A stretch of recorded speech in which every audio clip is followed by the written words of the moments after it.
醃牛肉如果你直接係落鹽去醃嘅，咁再靚嘅牛肉都俾你嘥晒啦。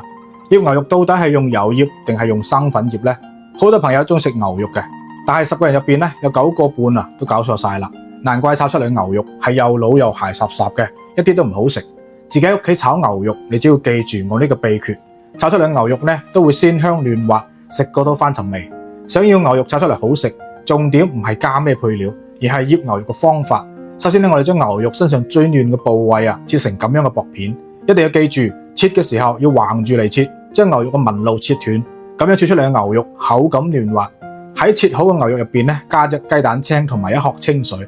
牛肉嫩滑嘅關鍵一定係放呢個大家都話好用嘅醃肉專用粉，佢係專業大廚精心調配出嚟嘅，我哋店鋪一直用緊嘅。你只要喺牛肉入邊咧滲啲佢，其他鹽啊、糖啊、味精、生粉都唔需要再放啦，非常方便。炒出嚟嘅牛肉咧係又滑又嫩嘅，然後我哋揸佢3、7、21下，等啲漿啊均勻咁包住啲牛肉，最後加1殼靚仔嘅花生油，鎖住營養同埋水分，再用你嘅發財手攪拌均勻，醃製佢10分鐘，鑊中油熱，落牛肉快速炒到8成熟，裝起身備用。然後咧另起油鑊炒香青紅辣椒同埋洋葱，亦都可以放入自己中意嘅配菜。唔食辣嘅話咧，可以唔使放辣椒嘅。再倒入牛肉，調味咧只需要加少少嘅生抽，大火翻炒均勻就可以出鑊啦。